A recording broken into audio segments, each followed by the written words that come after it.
Business Central online launch. Everything there is for you to know and to prepare for. Why is it a special session? Well, not only it is because there is a new release of Business Central SaaS version available, but also more countries from Central Eastern Europe were added to the list and now are able to offer Business Central online version for their customers. To prepare you get on board and to help you know what the advantages are, what the things there are that you should be aware of, we are organizing the session with panelists and experts of the field that I am shortly about to introduce you with. Now, of course, we would be more than eager to hear who are you, partners joining, and where are you joining from?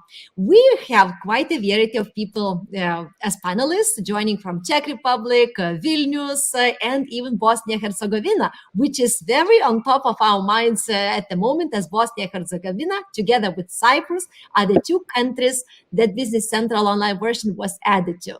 So please tell us to this chat, where are you coming from?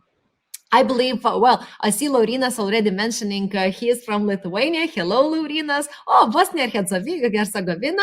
I hope, Davar, you will hear some good news for you and some good tips that will help you prepare and get ready for the new release.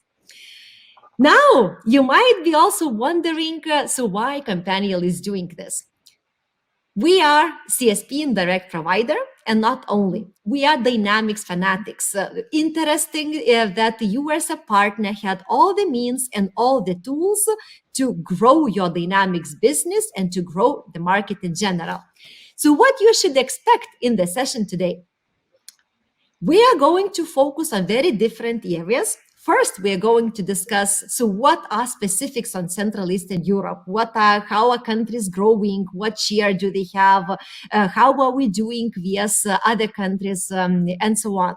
Later on, we are going to have a partner story, a real partner story on from someone who has experienced and worked with customers and Business Central online for quite a while already. So what are the key things learned, and what tips could other partners share? This is what you are going also to explore. After that, we're going to dive deep to upgrades. So how do you do upgrades? How do you prepare proposals for your customers? What are the limitations? Also, how do you qualify the leads if there is a customer coming and he's not yet ready for one reason or another? How do you plan transition for this customer, and what other alternatives can you suggest? And lastly, we will have a gift for you as a partner joining. So keep tuned, stay with us, and we will get to this. As always, this is going to be an interactive session. So which means that I really encourage you to speak up, to ask your questions. Now I see that something is with sound is going wrong. I hope that you hear me right. Can you please write to chat if you can hear me correctly?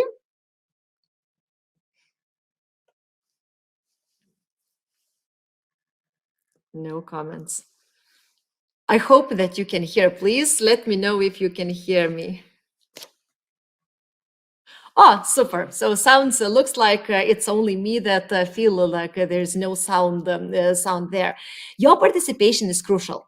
If you have a question, type it here. We are going to have experts from Companial joining, also from Microsoft side. So if you have a Dynamics question related to Business Central online, either or whatever question that might be, please use the opportunity. Our promise to you is all questions will be answered, either during this session or afterwards. And with this, let me introduce 5 experts, 5 panelists that we have on board. So first, it is Mirat Maglic, Business Application Group Lead for CE Multi-Country Microsoft.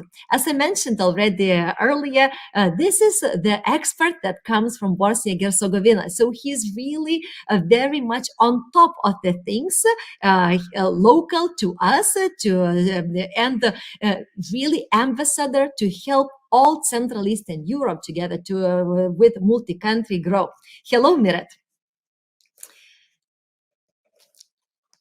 Hi, Inga. Sorry, I just needed to find the unmute button here. Hi, and good afternoon. Yeah, it is good afternoon for most people.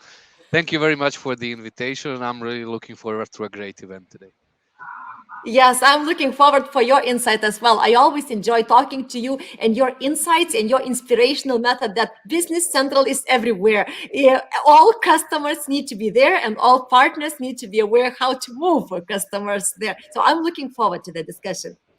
Then we are going to have, I'm very honored and lucky to introduce Martin Opshal, product manager coming from Allium, Czech Republic. Martin was very successful moving customers to cloud, and he comes with a vision that all customers need to be presented a cloud option. Hello, Martin. Happy to have you on board. Hello, everybody. Yeah. Also, I am looking forward to this webinar and share our experience and our ideas. Yes, I'm pretty sure that partners will find it valuable. And we have two experts from Companial side, two technical experts. First, Martinas Butrimanskas, who is leading our Business Central department at Companial and is helping partners upgrade customers to cloud.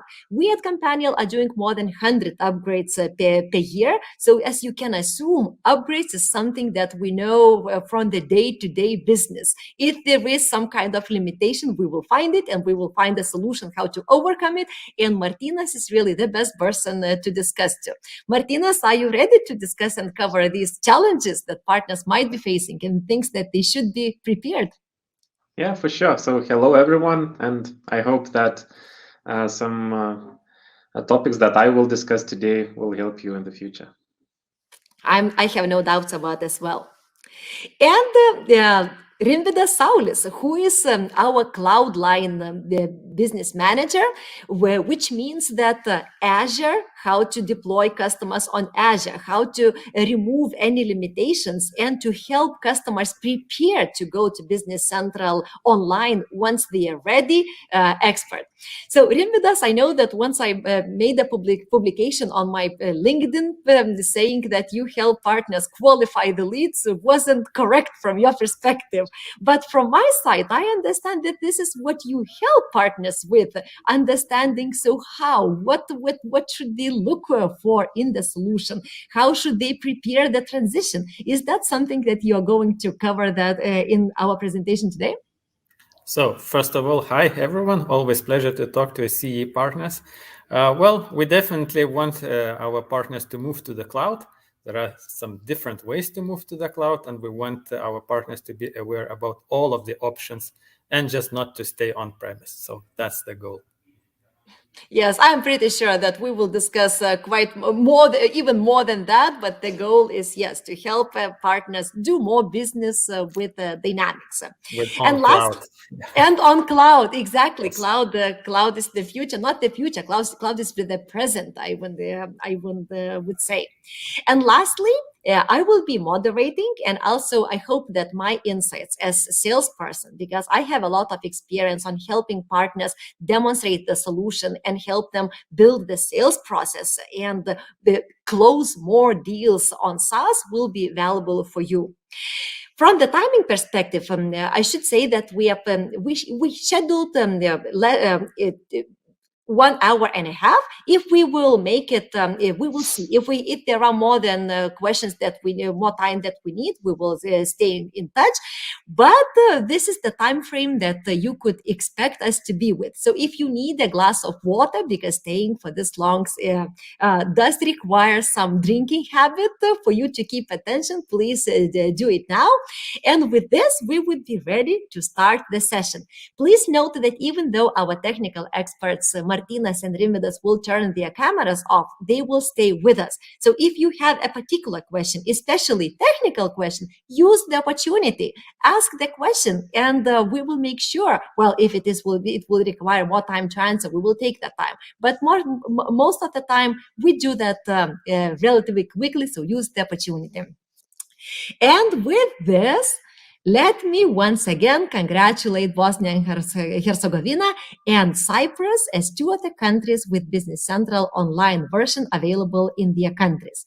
And before I provide a word to Mirat, who is ready to share Microsoft view and some analysis on how countries are doing and else, I would like to ask you, so in your opinion, which country had the best start once the Business Central online version was released? So now you see the country list available, quite a long list, because Central Eastern Europe has already expanded the coverage. So do you think it is Poland or Estonia, Bulgaria, Ukraine, Latvia, Lithuania, Slovenia, Slovakia, Greece, Czech Republic, or Hungary? So try your best guessing, and then we will ask Mirat to comment on the poll results. Let me see if we have some poll results already. And by the way, for the most active partner, for the best question, we are, as always, have some prizes. So please be active, vote, and then share your opinions. And from our side, we will send some nice treats from Companial office. So let me see if we have some poll results. So, Mirat, with this, I would like to give a word to you. As I see from voting, people think Estonia is doing the best. Also, Lithuania is taking the lead. What do you think? Are they correct? Is that what Microsoft also sees from cumulative? Interesting answers. I mean, you can have a look at this question from like 3 different lenses, okay? And I'll actually say that people who said Estonia are right. Okay. Partially because Estonia is within my direct area of responsibility, so I'm kind of a little bit biased. But joking aside, the biggest subsidiary, the biggest country in CE that we have for Business Central right now is Poland. However, if we kind of extrapolate this to per GDP, definitely Estonia, because Poland and Estonia are kind of very, very similar to in terms of the revenue and what they've achieved. But I have another star. Okay, the absolute fastest start in CE has been Ukraine. Unfortunately, they have been experiencing, and a lot of the other CE countries over the last 2 months, this big struggle that I hope that they are going to overcome very soon. So the business is kind of not expanding there anymore, but Ukraine had done an amazing start as well. And I'm sure that the countries that we are going to release today, which I'm both partial to, one is my home country, another one is my favorite diving destination, at least in Europe, okay? I hope that these 2 countries are going to have a stellar success as well. I know that partners who have worked on the localization there, but also in other countries are completely dedicated to the markets, and that we still have a great opportunity ahead of us in both converting the existing customers, but also going after the next ones, which I'm going to try, or the new ones, which I'm going to try to explain more in my pitch later on. Great. And I actually liked what you shared about Ukraine. This was a surprise, but what I also know from what you shared previously, that war has increased overall demand for cloud-based solutions. I hope of solutions that it's rising in all the countries, that suddenly companies realize that they need to have a solution in place to avoid disruptions in business. I hope that you're going to cover that in your presentation, because I think it's very interesting insight and very interesting point that partners should be aware of. Absolutely, yes. Right. Okay. Do you have the control to manage the slides? I do. Let me just find them. All right. So okay, so let's kind of kick off of that, what I wanted to cover. And by the way, let me before I move into the presentation and everything, let me thank Companial again for kind of being on point for really leading the Business Central launches in CE as well. We couldn't do it without you, so thank you very much. And but by the way, thank you very much for everybody who has joined today. And also thank you very much to all the partners. And I'm seeing some in the countries that we also are discussing for the next release, seeing some coming in here, so that this is great. Looking forward to working with you guys. Okay, so what I want to cover today is a little bit of change of pace as to what we were covering before. Yes, I will talk about towards the end of my presentation about the situation in CE and where we see the opportunity as well. But also I want to frame the first part of the discussion to help you kind of adopt, maybe not necessarily adopt, but to help you understand how we see the market right now, where are the moves worldwide and the challenges as well. Those challenges always trickle down to us. I know that CE isn't on the forefront of everything in many cases, but definitely right now we are an area in focus. I would say that probably cloud-wise for Microsoft, but also for many other vendors, this is the hottest battleground right now in the world.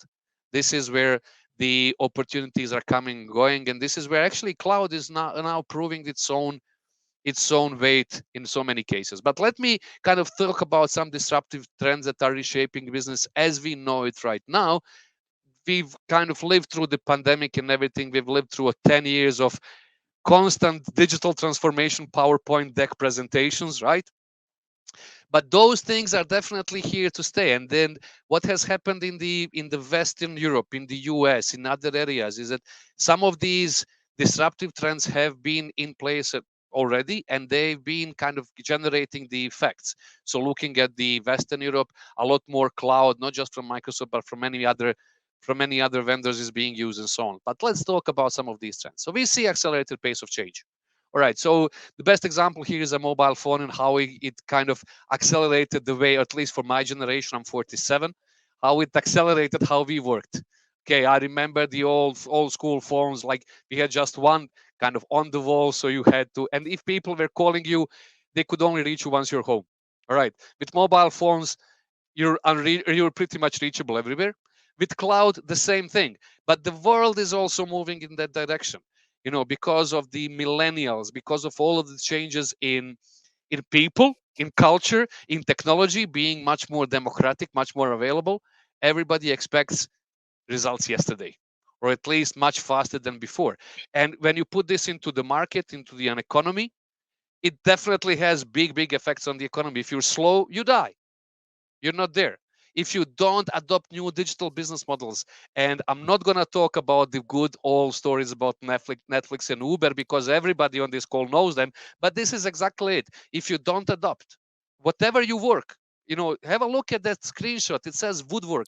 Even in woodworking, you can digitalize your processes. You can make a lot of, do digital business, improve or introduce new digital business models. So if you don't do that, Mr. Customer, not Mr. Partner, but also Mr. Partner as well, if you keep thinking about the on-premises being the good old world that's not going to go away, you're wrong.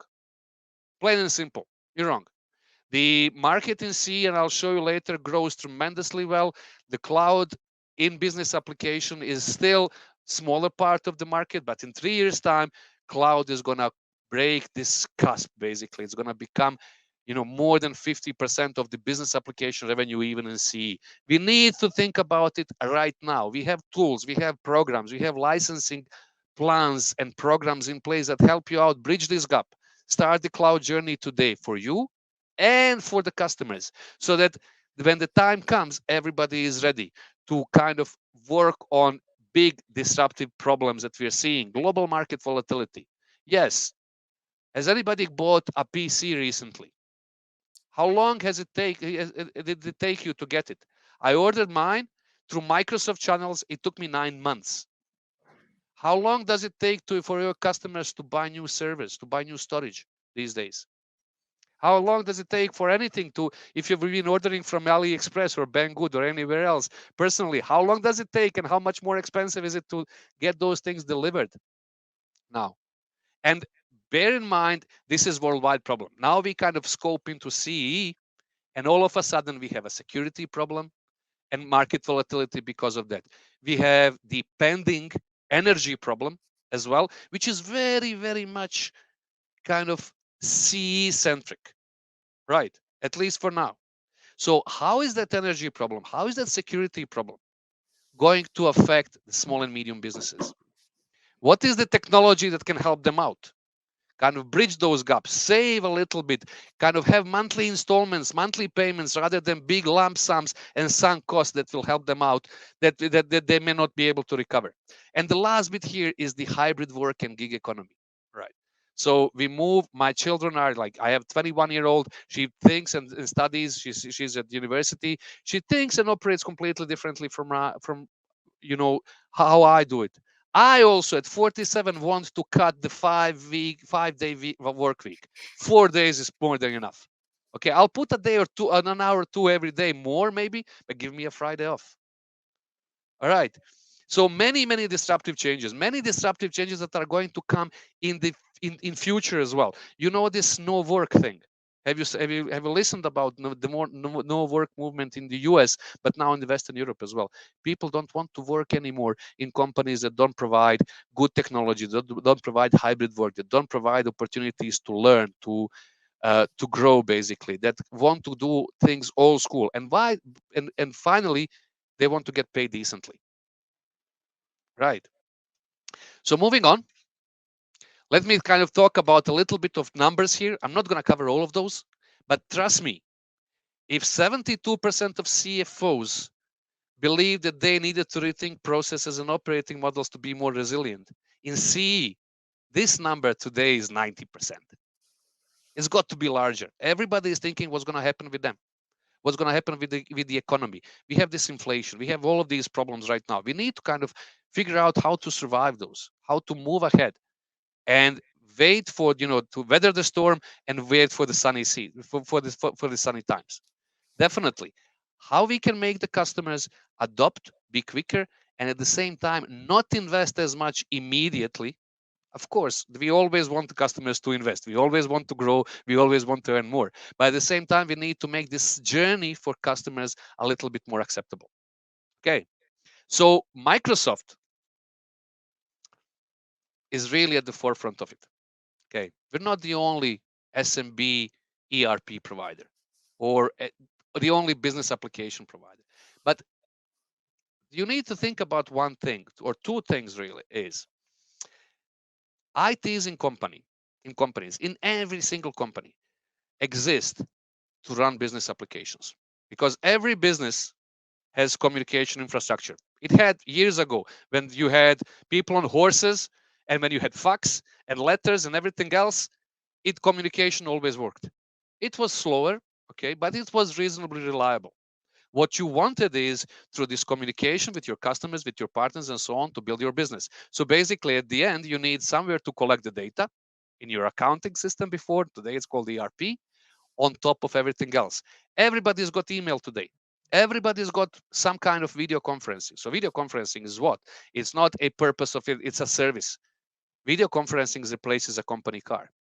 It doesn't replace the business application. So on top of the whole IT stack, there's always the business applications. But also, we need to bear in mind that data lives everywhere. It lives in your email, in your chats, in your Facebook accounts, in your Twitter, in everywhere. We need businesses to reason in fair and make decisions on this data, because this is the currency they have. This is how they can operate and work smarter, how they perform better, and how they can adapt faster. And this is what Microsoft is uniquely positioned to on the market. So we had the full stack from identity and security. You know that you are Business Central or Dynamics partners first, but think about the opportunities that can be developed through Azure, through modern work, through Microsoft 365 or security. Your customers need a total solution. Your customer need somebody to modernize how they collaborate, how they work internally. Software is just a piece of paper. We had like registers before, software has replaced them. If we don't adapt our processes, how we collaborate, then we're not going to get there to the next stage. And we actually do this through Microsoft 365, through Azure, and on top of it, it's Dynamics, whatever from Dynamics. It could be Customer Insights, it could be Business Central on one side, but imagine this. So what is coming? I'll just kind of give you a quick preview, not for the Business Central yet, although the Business Central has integration with Outlook and Exchange and so on, right? But what we're doing right now on CRM side, for example, and it's going to trickle down to other products, is we're enabling integration between Teams and Dynamics. So for example, in our customer service product, which really, so if you think about business applications, they are single player. So I work within my own context. It is difficult for me to share the information with other people in our organization. With Teams integration, we're bridging that gap as well. And we say, okay, everybody in organization is a valuable member. And through Teams, we can invite everybody to collaborate on an opportunity, on a support case, on a project, or on anything that is kind of being handled by business applications. So what happens is that business applications now, through the Teams and everything else, become multiplayer. You have people collaborating, cooperating on opportunities, on support tickets and so on, instead of being handed over to the next person in stage.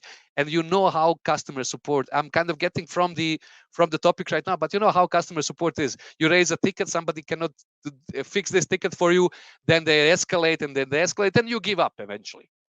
All right. It happens to me all the time. With this collaborative approach to customer support, for example, you get to have all the stakeholders, all the important people that you wanted to escalate to immediately on a call. So they are able to resolve this. And you can bring in a customer as well. So it really kind of brings this collaboration within the organization, but the outside as well. And we want Dynamics and business applications from Microsoft to lead the way. Right. So to wrap these things up, I have just one slide that I'm going to spend some time on talking about the CE. And we see a lot of growth. So I said, on average, cloud market over the next 3 years in CE will grow by 22% per year. Okay. In 3 years time, in 3 years time, 2025, the market is projected to reach $600 million in CE alone. Okay. Sorry. This is multi-country. 2.5 billion in CE. By the way, guys who are from multi-country, you know who they are. It's 600 million for us. So 2.5 billion by 2025. More than half of it, about 55% of that is SMB. This number, of course, includes ERP, CRM, low code, and so on. But I would say that ERP is about 40%, if not more, of the whole number. So it's a huge potential. We grow tremendously well as well. I need, and I know that Harry, my counterpart in CE, he also needs to grow cloud mix in SMB. So we're really looking into kind of mobilizing in that sense. On top of it, we project that CE is missing 2.5 to 1,500 functional consultants in the next year alone. Okay, we have great people. All right, great people. Okay, we have an issue with nearshoring. Okay, we need to kind of be mindful, and I'm okay with nearshoring or offshoring. Of course, I want to have the best partners possible and for them to be able to resell their solutions everywhere. But I also think that because of this tremendous growth and potential that we have, the geopolitical situation that we have with energy, with security, and so on, is definitely something that will help us accelerate cloud adoption. And this is where, Inga, I'm coming to your comment. Over the last couple of years, we've seen steady progress in adopting cloud in everywhere, in Azure, in modern work, in business applications as well. Sometimes sufficiently fast, I'd say, sometimes not as fast as well, in order to be able to kind of catch the beat with the rest of Europe and so on. But given the situation, and I'll tell you, so over the last couple of months, or at least a year and a half, in the area that I cover, we had 2 wars and 1 coup. or at least, or two coups. So we had Kazakhstan in January. We have this unfortunate situation in Ukraine, and we also had back in 2020 the short war between Armenia and Azerbaijan. So the situation is really, really volatile. Okay, what customers are starting to realize is that whatever happens, cloud is going to provide them business continuity. Okay, so I'm not going to give you specific names, but we have customers in Ukraine with headquarters that are left in the occupied territories. How about their business continuity? So basically, cloud provides business continuity out of the box for them. Okay, you lose servers, you lose everything, but there was no power anyway. Okay, over there. So business continuity becomes a very, very important thing for our customers. Okay, everybody is concerned, not just because they're concerned for the safety, physical safety, but because of the inflation. They want to kind of shield themselves from any problems in the market, their currency depreciating or dollar going berserk or anything that could happen as well. And with cloud, one thing that you're able to do is you actually kind of do monthly installments. So instead of going, and I'm repeating myself, but I need to repeat myself. Instead of going, buying servers, buying everything and so on, installing and having multiple month projects, how about spanning up a solution in a couple of days? That's what we did for some customers in Ukraine. We're doing with some others as well. Not just Business Central, but Power Platform, which is kind of an amazing glue that can help you bring up, data from one, if you're migrating from one source to another, hopefully Microsoft's, or extend the solutions and so on. Okay. In terms of industries, we see a lot of potential in retail and in FSI. I know that in retail, we have a lot of SMB customers, not so much in FSI, but in FSI, there are kind of, everybody is interested in simple things like customer engagement and case management. Then we move into media and comms, energy and manufacturing. For CE in SMB, I think the first and the last one are the biggest potential. And I think this is where Business Central actually slots really, really nicely. But think about the other ones as well. If we can extend and not necessarily just talk about Business Central as an ERP, if we talk about our sales solution, our CRM solution, our customer support solution, maybe you find another opportunity for you there as well. To wrap this up, let me just kind of see how I see the partner opportunity as well. So, and I'll be very, very frank here. Microsoft started as any other company, started as an on-premises company. And we had many partners who have been with us for years and years and years. And basically, once the cloud started to be a major player for us, a major revenue stream, and when we decided the cloud is the future, some of those partners wouldn't follow us. And I understand that, guys. I absolutely understand that. So it's difficult to move from one business model to another. Okay, financially it is. So you were project-based. Fair enough. So a lot of projects, so you sell everything, maybe hardware, software, most definitely your services, the upgrades and so on. But these projects are far and few between. Okay, yes, you get a lot of money, revenue stream is okay. What we need to think about is how cloud changes our cash flow, but also what it brings to us. And the most important thing for me in this time is that it builds recurring revenue streams. So even if you're not able to get a new project, you will still get money trickling into your account from your recurring revenue streams. So you sell subscription. You don't sell perpetual licenses anymore. You bundle your own solution on top of it as well, your localization solution, something that differentiates you in the market. And you also then talk to this customer, not just as an ERP provider, but as somebody who can advise them on where to take their business next and what's the next business application from Microsoft or for somebody else that they can benefit from. So they don't sunk cost into something that doesn't give them direct benefits. Because I know SMBs, and SMB says, okay, so I've spent so much of this time, of this money, and I'm getting the same reports out of the system. We don't want that. We need guys, when they adopt the solution, to move ahead. And this is how we do it. So recurring revenue streams, really important, but trust me. Okay, I'll give you one example. Microsoft's stock was $32 before we started selling cloud, before we started having recurring revenue streams. Today, we are $300. It tells you something. And look into all the other big companies, big vendors who changed from perpetual to subscription model. Everything's amazing. You can buy a car on a subscription model today. So why not software? Come on. Reach more customers because it frees your people, frees you as well to reach more customers. It is easier to deploy it because you spun a service. You don't need to install Windows Server or SQL Server or anything else before. And then the last bit is you scale through other partners. Okay, we have many more resellers on Microsoft 365, many more customers. Then we have resellers and partners on Dynamics and customers on Dynamics. But we want to bring you guys together. We'll teach you how to sell a Microsoft 365 if you want that. But if you don't want that, we'll bring you together with somebody who actually has the expertise there, who has customers there, so that we can actually work together. So a little bit of kind of partner to partner partnership also may be something interesting.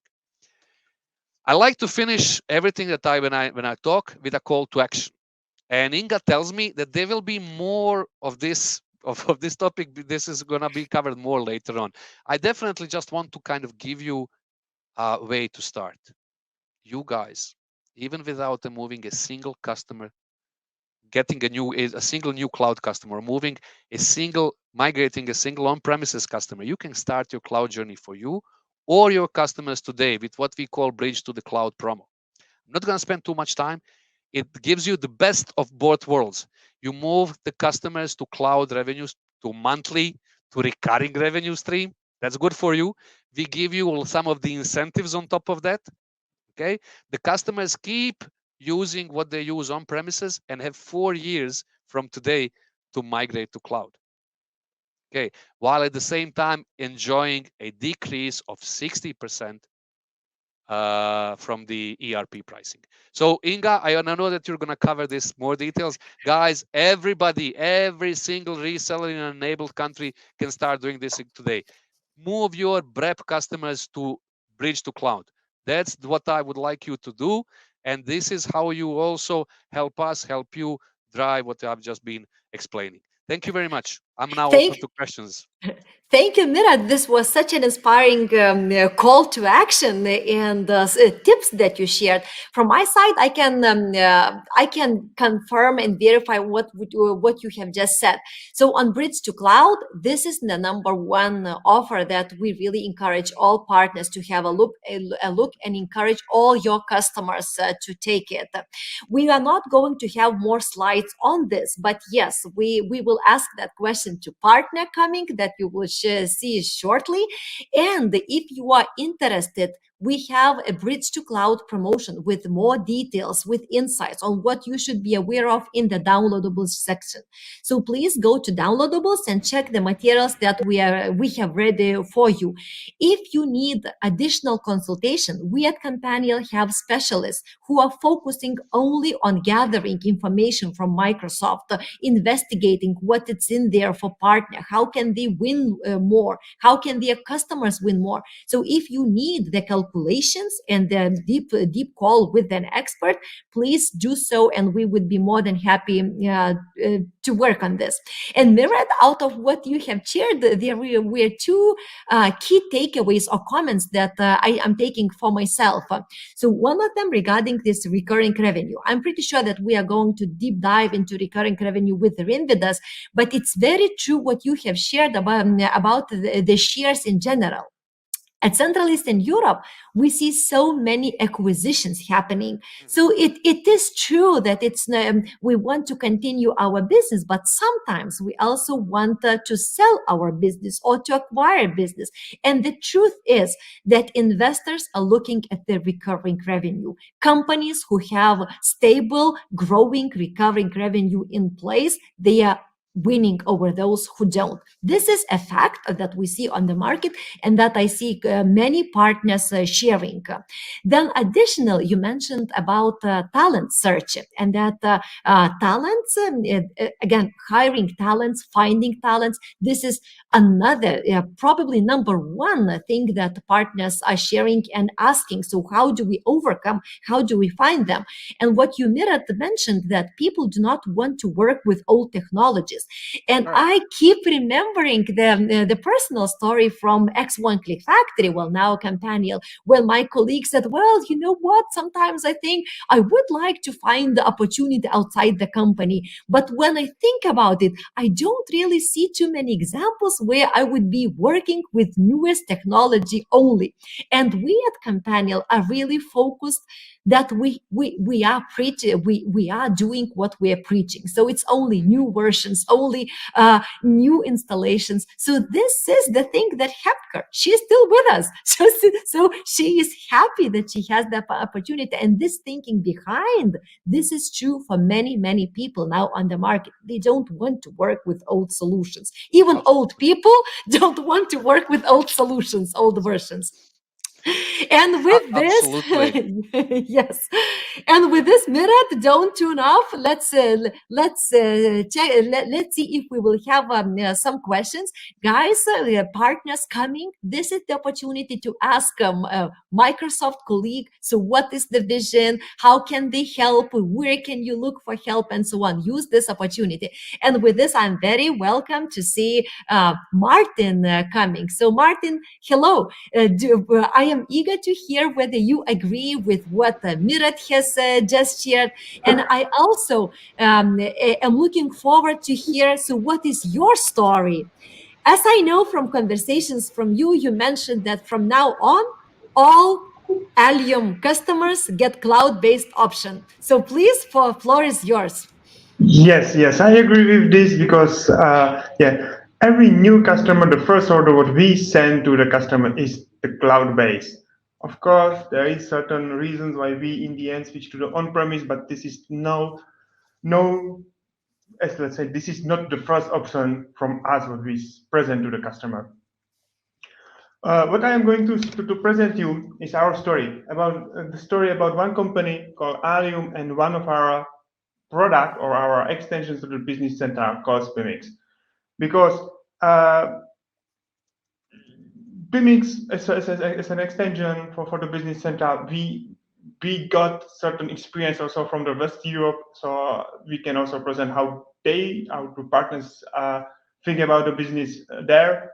And we know from the company Allium, from the implementation of the business center, how the Central and East Europe look like, because yes, of course, most of our customers are from these countries.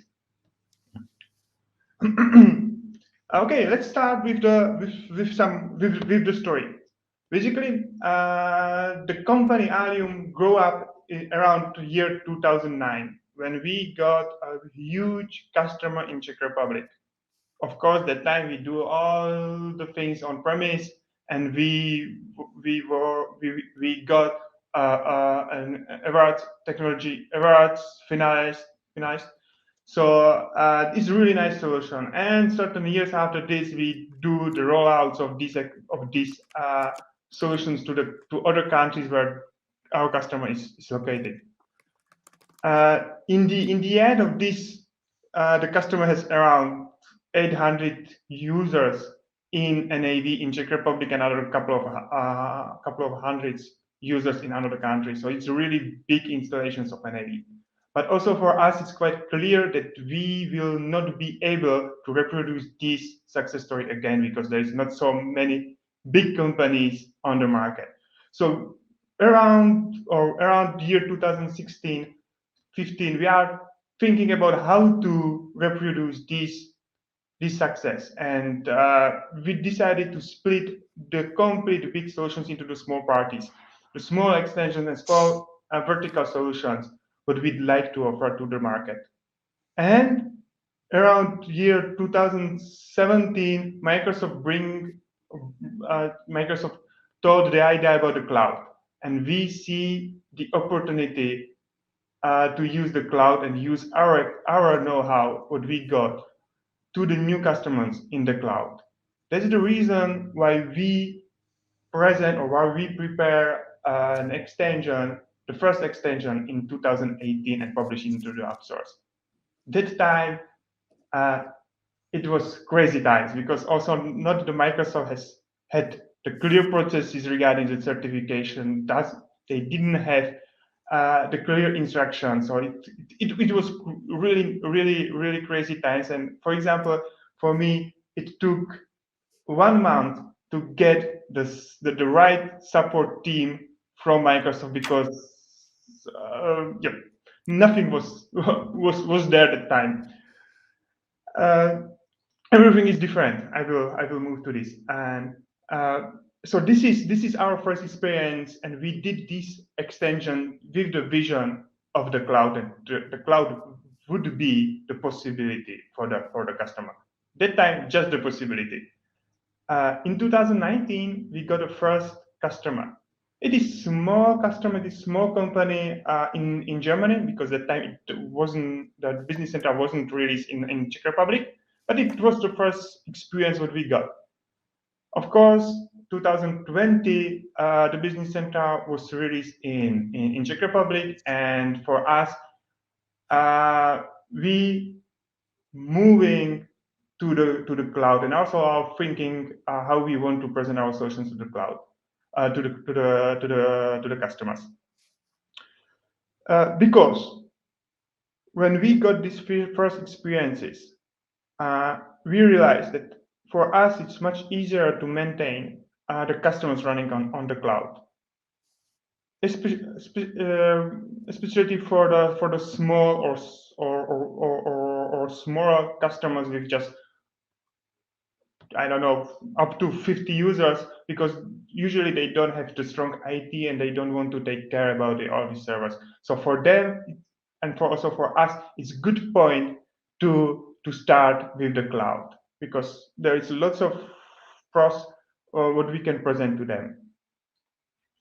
And because of this first experience and first customers in the cloud, we realized that we can do more. So we realized another extensions. We realized the extensions or the web applications for example, SharePoint and Office. So not just about the Business Central, but still our main focus is in the Business Central, and moving and offering the solution with our vertical know-how to the customer in the cloud. Now, yeah, we are in the situation that, as I mentioned, every new customer or every new lead from us will get an offer to the cloud as our primary offer. Of course, as I mentioned before, there can be some points why not to do it. This is because, and maybe I should say first that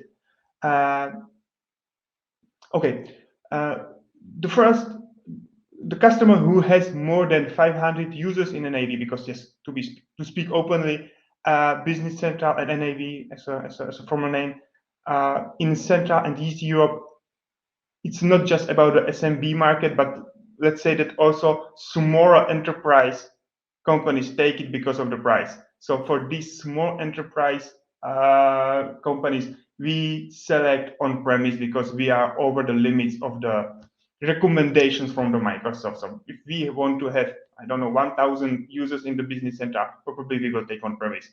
But to speak openly, how many companies are on the market who can meet these requirements? And what I need to say that thank you for the Business Central team, because they do really good job. And for us as a partner who also offer financial operation, it's quite hard to find an argument to our customers to say take financial operation because it is better because of this. The Business Central is really good solution also for, let's say, a bigger companies than just SMB, at least as I see it in the CEE region. So this is our story. And Martin, If I can step in, I really liked what you have shared, that for you it took one customer to understand that it really takes to take the first step to realize that, yes, I can do more. So what I'm really taking that you really need to make that step to realize the potential and to realize your own potential and market potential and etc. And also, I would like to comment on this 510,000 euros. We see that happening also, that for 500,000 licenses, partners tend to go on premise. But, and I think Rimvidas will cover this in his presentation, then it's still the matter is that they should move to cloud. Cloud, it's still the matter. It's maybe the first step, but we are going to discuss this. But I just wanted to comment that I am with you. Yeah. No, to be honest, the last year we made just one offer or it's in the last 2 years we made just one offer for on-premise. The rest of the offers is based on the cloud, because the cloud it's a really good fit for SMB.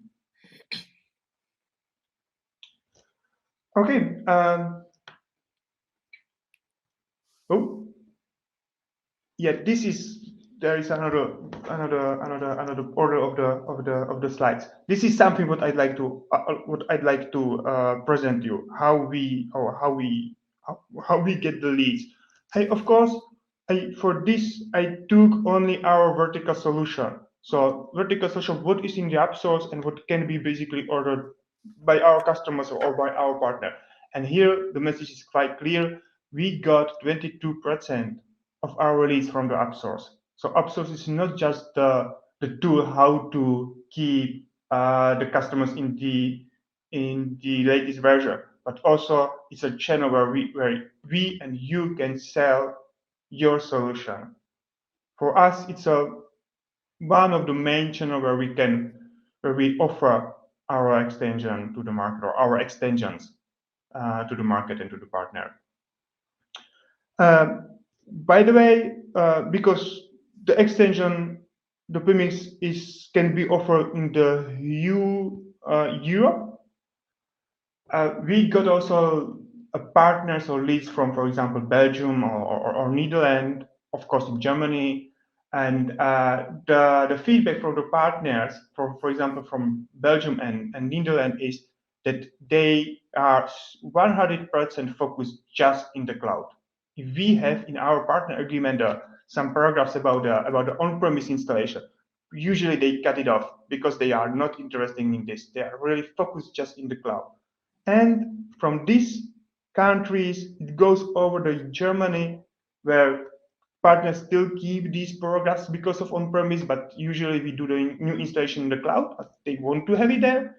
To the Czech Republic, where we have, let's say, 50-50 between the cloud and on-premise, when we talk about our vertical solution, what we offer in the app source. I think it's very interesting what you shared. 22% leads coming from app source. This is a huge number in my view. Mirad, I would also like to ask you regarding app source. So is that something that you see from other partners coming, or is it the extraordinary success that Martin and his team at Allium is having? How are partners in Central Eastern Europe utilizing app source? Because this is marketing channel from one sense. There are the two basic ways that partners are utilizing this. And let me first start with kind of stressing that this is a Microsoft preferred way to work as well. Okay, because it really shows the cooperation between the vendor and the partners as well. So one is, you can basically just put your own, you can start by putting your own localization there just for the customers to be, and we are kind of increasingly getting inquiries from the customers. Where can I find a particular solution for my country and so on? The answer is AppSource. Just as it is an answer for you guys to put your solutions there, for us, definitely it's AppSource. Our sellers also are incentivized to sell your solution. We call that co-sell. Okay, our sellers can actually retire double the quota just by kind of selling a partner solution as part of the deal. So we don't really want only Microsoft solutions in place. Microsoft, in many cases, is a horizontal company, right? So we want partners to develop local, to have local expertise, to develop local compliance, so local compliance regulations and so on. We want partners to deploy their own solutions on top of it. Okay, so that's one thing. Basically, just kind of presenting yourself as a dedicated Microsoft partner, having a Microsoft real estate online kind of as a marketing engine for you. The second is, and I'm coming back to my presentation, is about partner to partner cooperation. Okay, just as well as you were able to kind of present this to partners, to customers, other partners are coming in and looking for a particular solution. So we have, in many cases, we're connecting partners from one country or geography with another just to bring, and you know about TELUS Retail, so I don't need to tell you, this is one of those types of solutions. But we really have so many more. And what you could do is also, what I'm seeing with some partners, I'm coming back to Ukraine, for example, is that you can actually kind of make your own solution, your own localization modular. So it's not a big lump sum. You make a small solution. Here's a report. Somebody needs this report for the EU for something. Here's a compliance report. Here's a GDPR report, for Christ's sake, after all, that you can actually pull out of your data. Let me know what personal data I have in my databases. You don't tell me every single customer in EU, and I would say in CE as well, needs a solution like that. All right. So yes, think about it as a marketing engine, but also as your own application store. Thank you, Martin. Martin Miran. Martin, so going back to the app store, so how do you do that?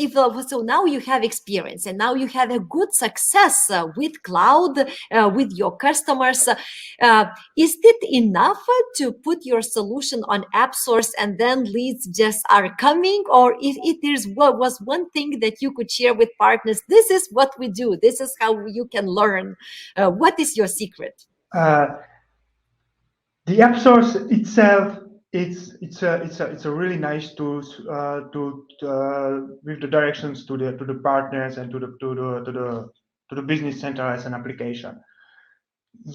But as usually, everything is driven by customers. So for the customers, we still need to for end customers, we still need to do the marketing. We still need to do all the things what is around. Because if a partner will go, or if partner when partner come to us, it is every time it is because they have an end user, an end customer who is interested in what we are doing.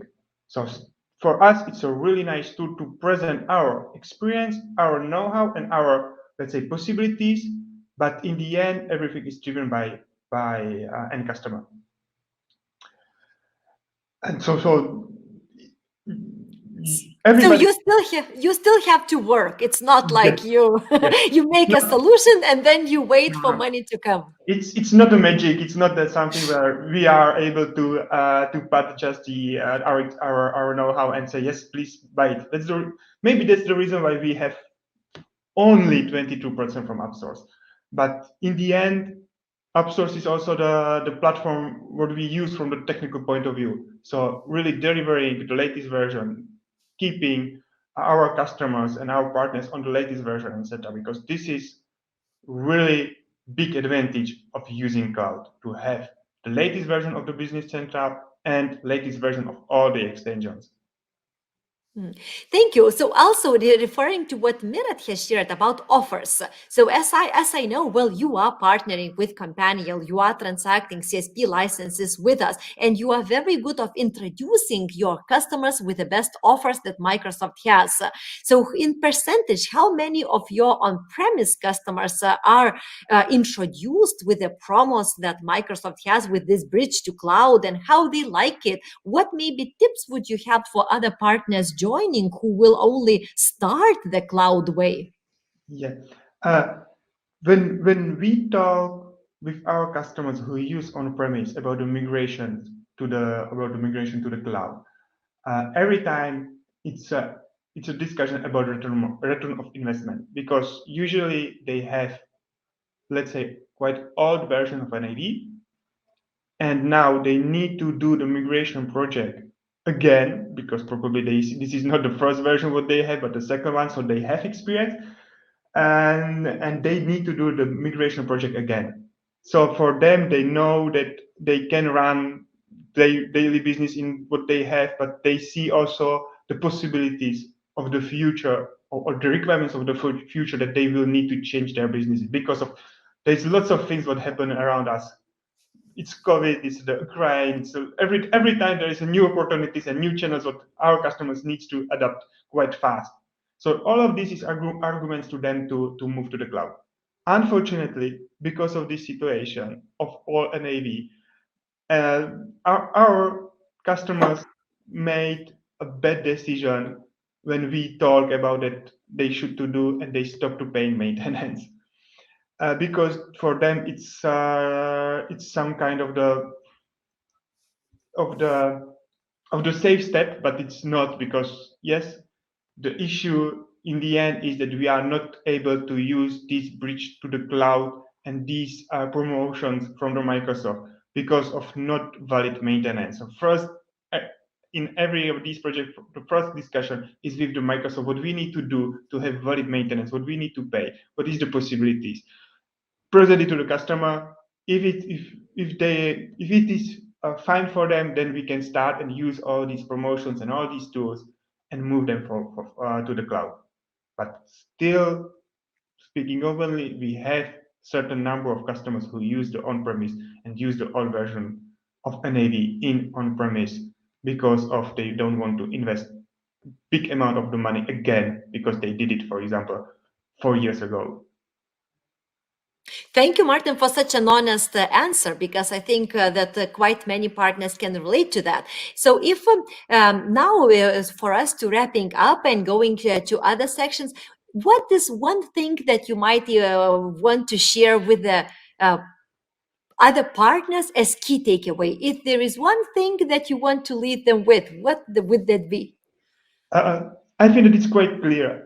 My suggestion is take your know-how, what you have in your current solution, take it into the packages, into the extensions. And here we started with the big extension, but my suggestion is to start with the small one, because the small one is easy to understand, and here you can really use the outsource as a sales channel.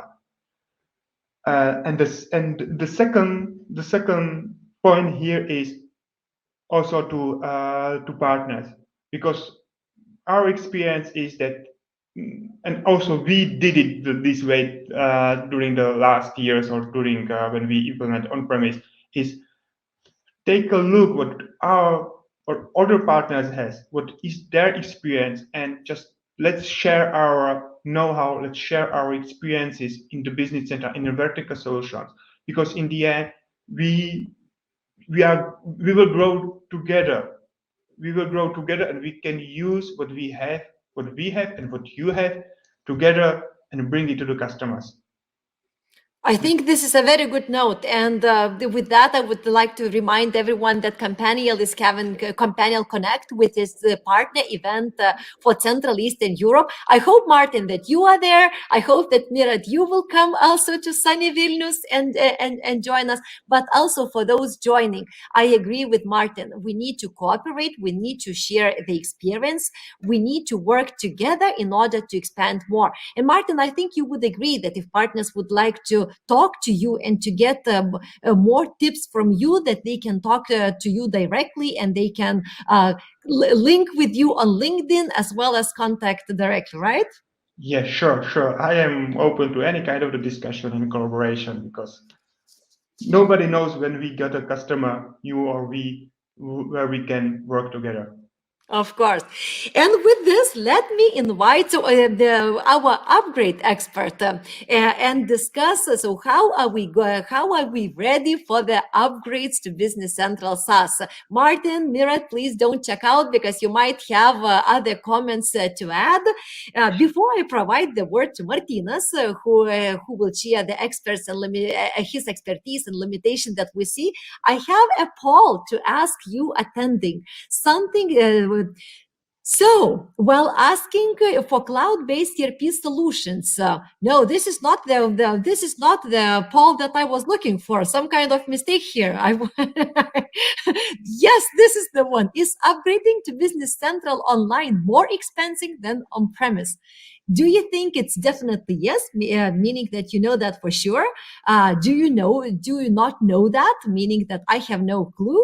Or no, it pays off over time. So meaning that even if you pay more in the beginning, that pays out eventually. And Martinas, let's have a look at the results, and then I will ask you, so what is the true story with the upgrades? Is they more expensive or are they not more? Okay, and I having some struggles finding the poll. that is okay. So Martina's not majority. Well, we have almost equal answers that partners either say that they know or that they don't. So it's almost the equal parts. So now I'm giving a word to you to provide with a clear view. So how is it in reality? Is it really cost more? Is it more complicated? Not, what should partners be aware, and so on. So Martina's floor is yours. Okay, thank you, Inga. So it's a very complicated question, actually, and not that easy to answer, because cloud is a bit different platform, and different rules applies in the cloud.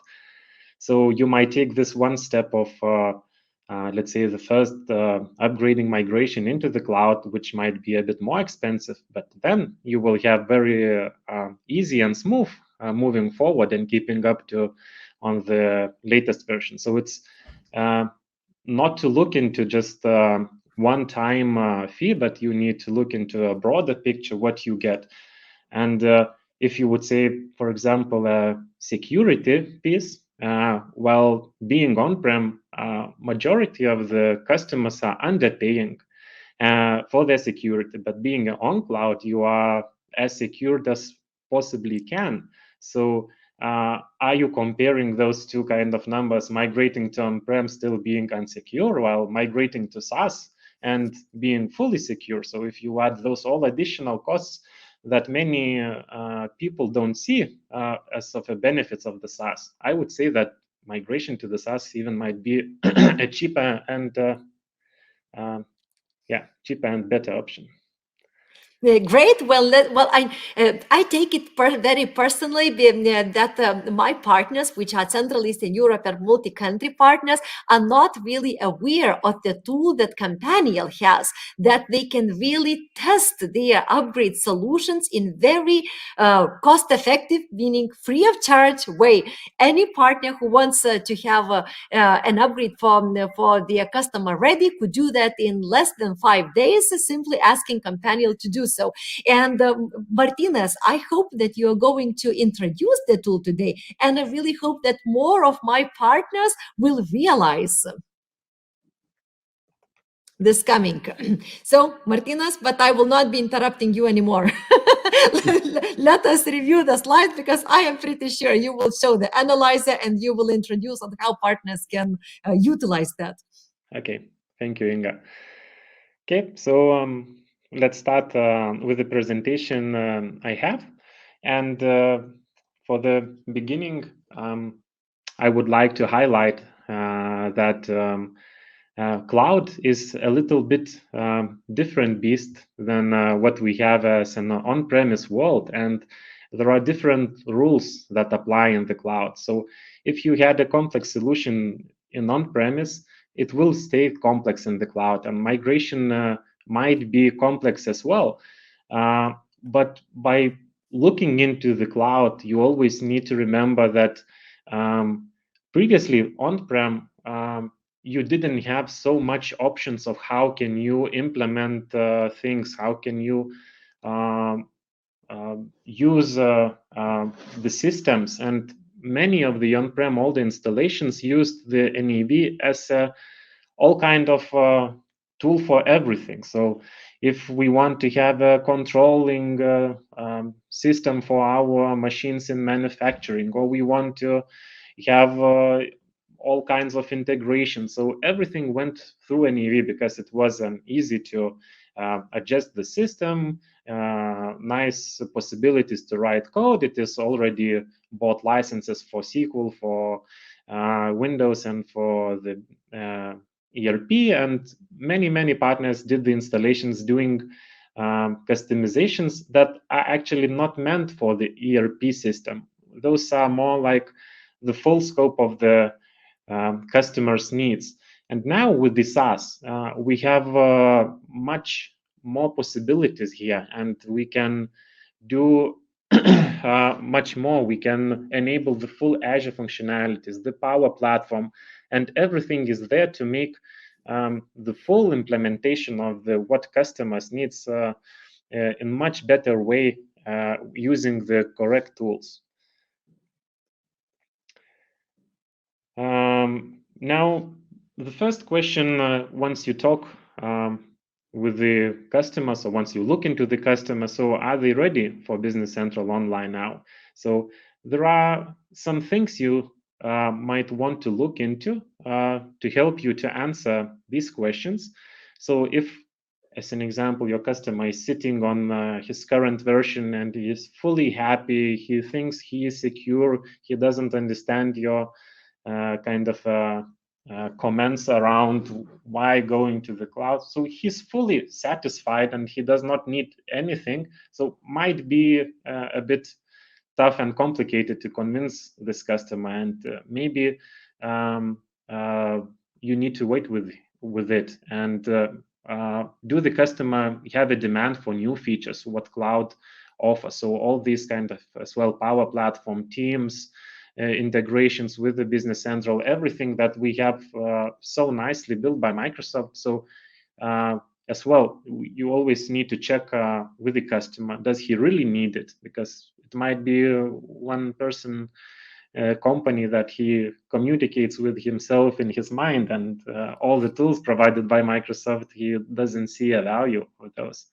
Then checking on the customization level of the solution, is it lightly customized or heavily customized? The data has been and the database size has been always a question for the cloud and for the SaaS. Like on-prem, you buy a disk and you just place it in your like under desk server, and it's one-time small cost.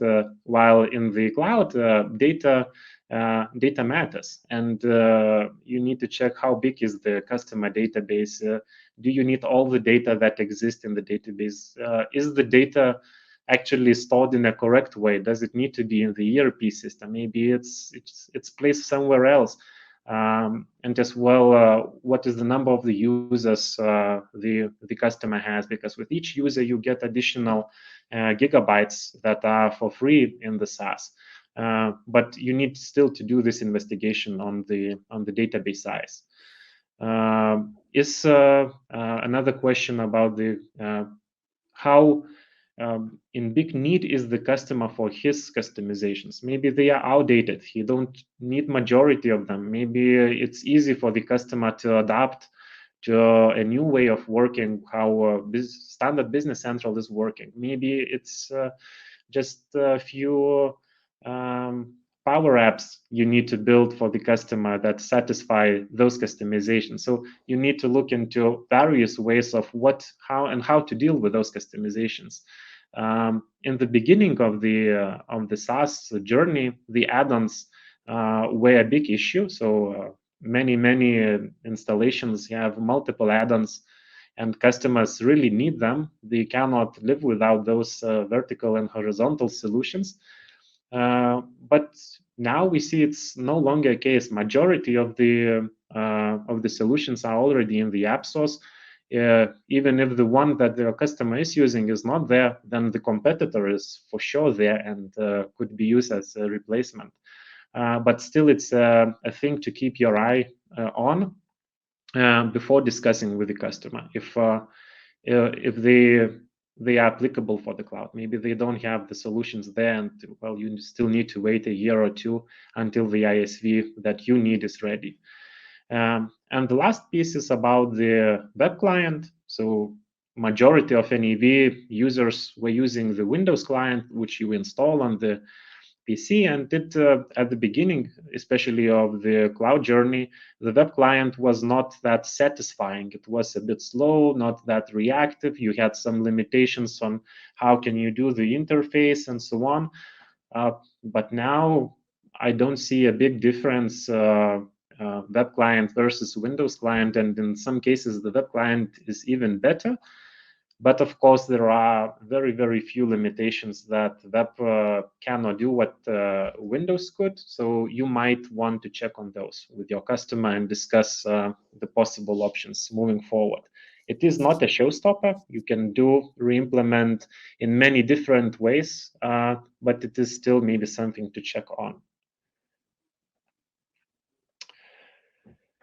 Yeah, so talking about the solutions which could be moved to the SaaS. So the easy answer is each and every solution can be moved to SaaS.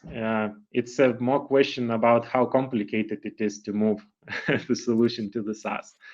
So now looking into how complicated, we can see for different kind of categories of how to move those solutions. So the easiest one, of course, is once you have no customizations, because customizations in the NAV means for sure you will hit some kind of a limitation that SaaS is not supporting, and there will be additional effort needed to overcome that limitation. But having no customizations or very, very little customizations gives you a green light to move into the SaaS very easily by doing just, we call it a clean start approach, where you move only data into the Business Central SaaS, and Microsoft provides really lots of great tools of moving the data efficiently into the Business Central.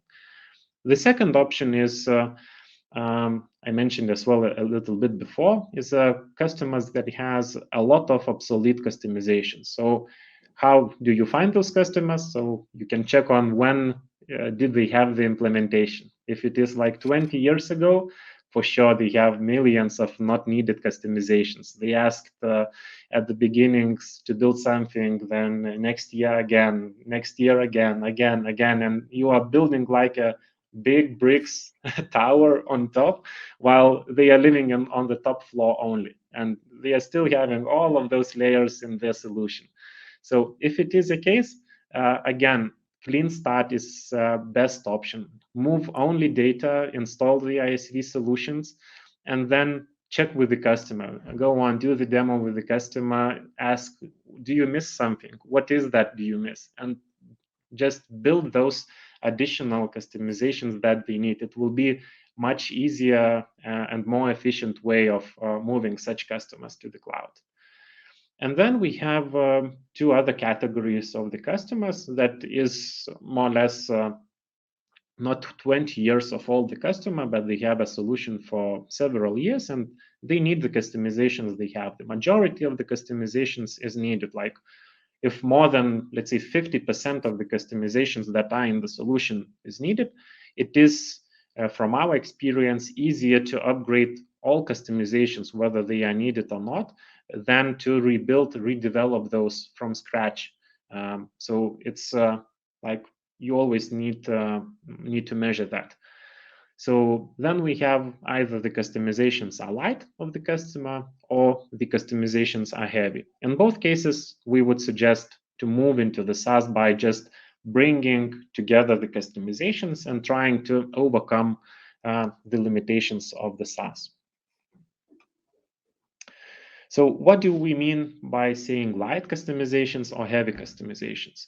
So light customization is something that you added on top of the NAV or Business Central. You are not changing the behavior of standard Business Central functionality, but you are adding additional features, not changing the standard flow, but adding your additional features. So it might be additional fields, page actions, functions, new modules that you create and functionalities. And all of those are quite easy to move into the Business Central, into the SaaS, and it's a quite small effort.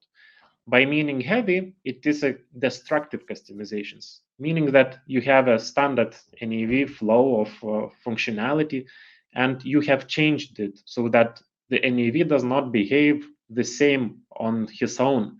You have removed the code, you have added new code in the removed place, you are changing the data structure of standard NAV Business Central, or you have other kind of customizations that are not that suitable for SaaS, like making some direct calls into the SQL or other kind of limitations that SaaS have.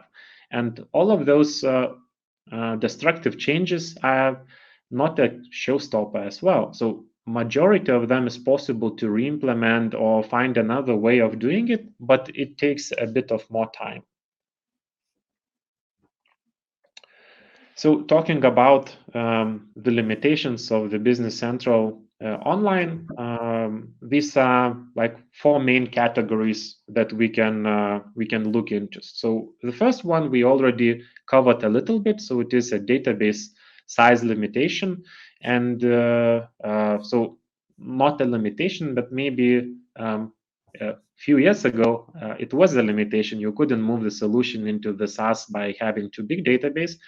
Now it's more not a limitation, but it's the additional cost that customer might get because of having too big database. So you might want to avoid these additional costs.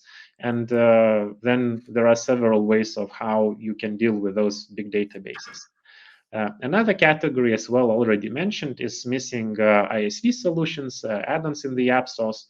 So again, you can wait for the app to be available in the app stores. You can ask your ISV when he is planning to do this kind of work.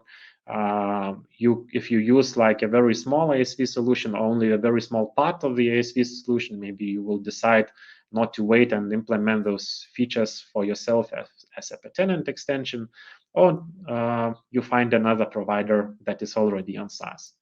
The third category, functionality not compatible with Business Central Online, is maybe the most complicated because there are different kind of not compatible functionalities, and there are many ways of how to overcome them. It's either using other Azure or Power Platform features that it's not inside the Business Central, or finding another way of implementing the functionality, not coming to those limitations. Or it might be even asking Microsoft for help by putting in the Microsoft Ideas page your request, and if other partners feel the same pain, they will vote for this idea, and Microsoft will implement it in the future. And the last category that is becoming less and less relevant is no standard event publishers. So it's as well technological limitation that if you want to attach your code somewhere in standard Business Central flow, there might be some missing event publishers. And this one is maybe the easiest to overcome. You can ask Microsoft to add the additional event publishers. They will do it quite fast, either in a month or 2 or 3, and you are able to move forward easily with this added event publisher. To elaborate a little bit more on the database and the data, how you can handle it. So what are the ways of overcoming this limitation of data, having too much data in the ERP system? So we see several options you can go. So you can take only operational data and leave other data behind. Or maybe you are working with the ERP for 20 years. Again, maybe first 10 of years is not relevant for you. You don't even compare your kind of reports, how your business was doing in like year 2000. You most probably don't need that. You maybe look 5 years behind and not more. So that data can be archived. Still, if you think that sometime in the future you might need to find something that was 20 years ago. So don't delete the old database. So you can store it in kind of a different data storages like Azure Data Lake, put a BI tool like Power BI on top of it, and then you can access all your data forever just by having the access. Just you don't need maybe to have it in the Business Central Online.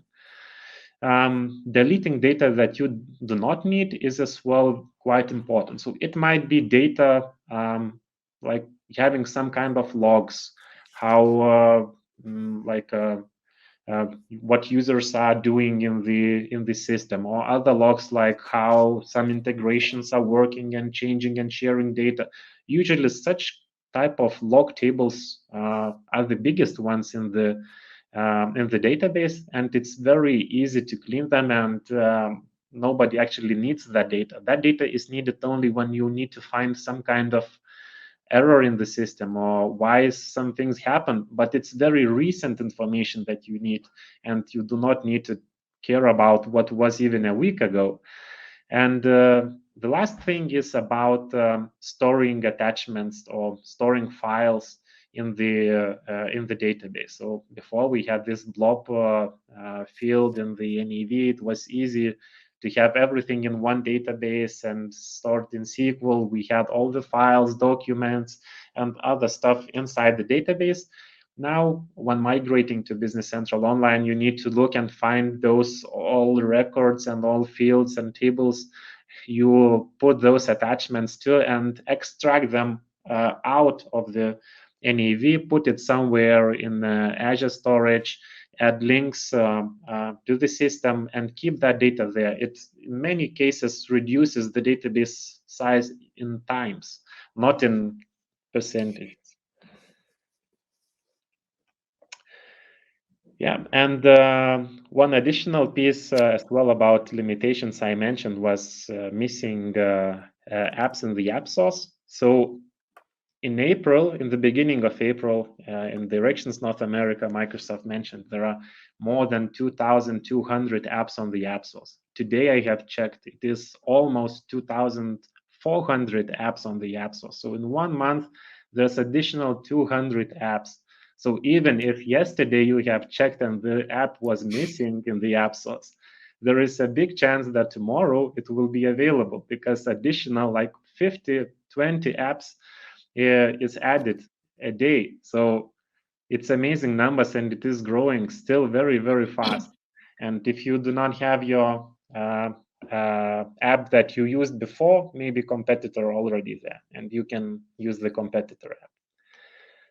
And finally, what Inga started my presentation with, we have actually what to be proud of in the Companial. And when talking about migrations and upgrades, we have our tool Upgrade Analyzer. So it is a really nice online tool that each and every partner can use for free to get assessments from our side, the analysis from our side, what is the impact on the customer database, on the customizations, how much would it cost of migrating the customer into the newest Business Central version. And it's really easy to use tool. We just need very simple information up front for you to provide in our portal, uploading an FOB file, and then in 5 business days you get a really nice analysis results that you can see in the bottom right corner of the presentation. So we would provide you with the 5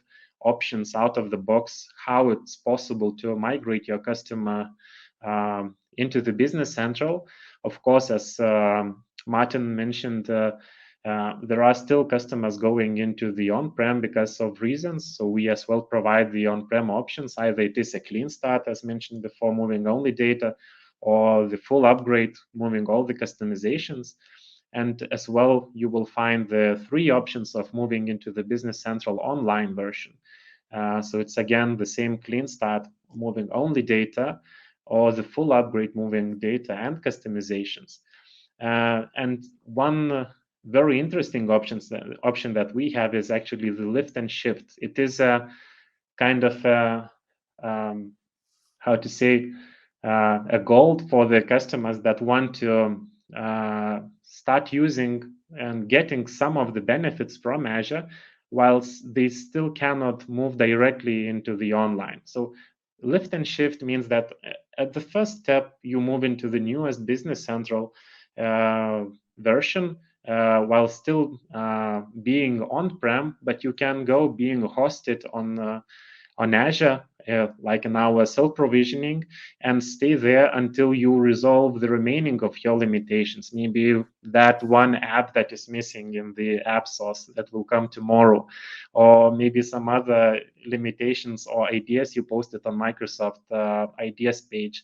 And you can still use and benefit from the Azure while waiting. And once you are ready, then you can go into the Business Central Online. And all of those 5 options are available with a fixed price, where we guarantee that we will do the work, we will take all the risk, and you can benefit from this project.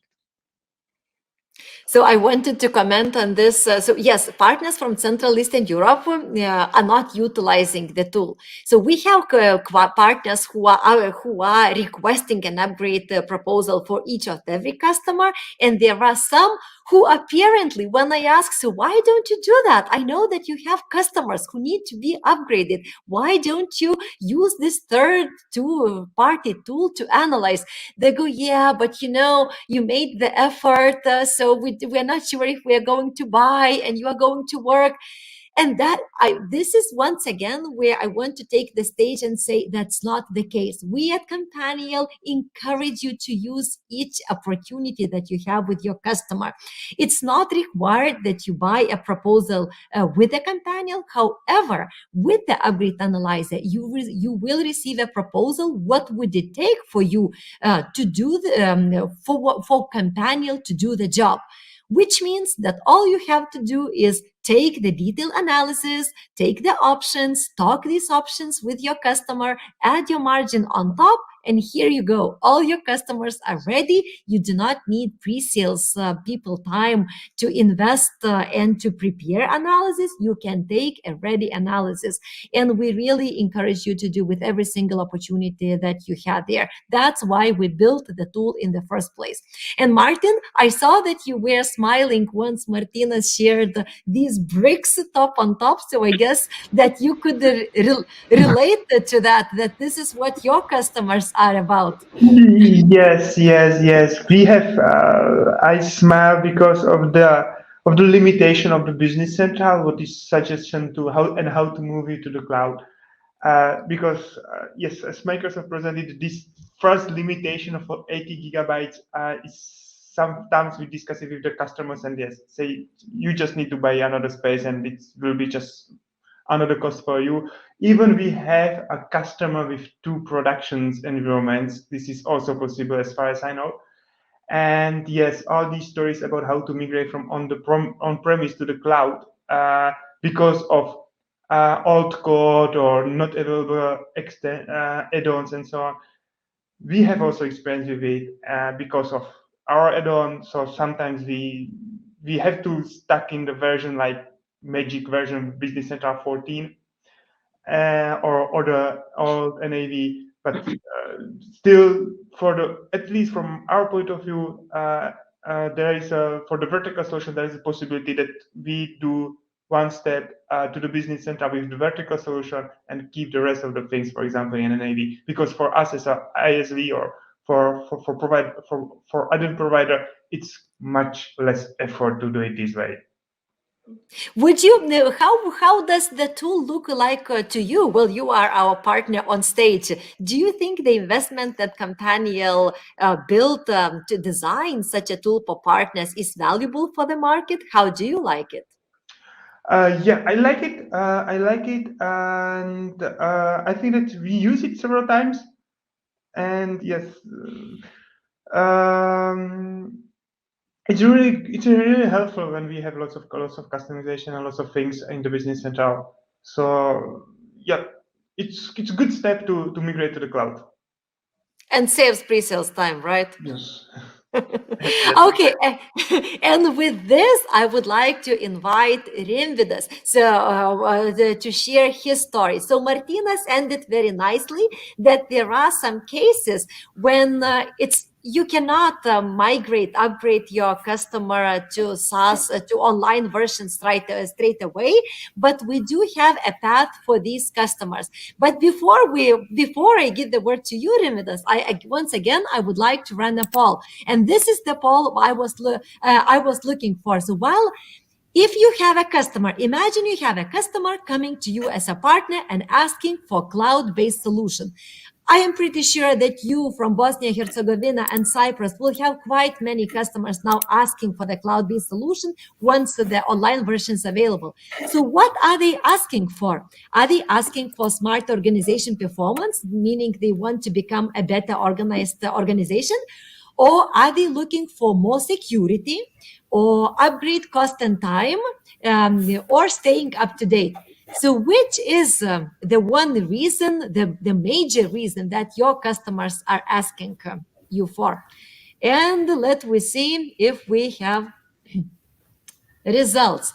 So actually, partners say that, well, security, and Rimvidas, I think this is very much in alignment of what you will be sharing. Security is one of the ones, but also upgrade cost and time, so that it will save time for them to keep up to date. That's what I read out of partner sharing.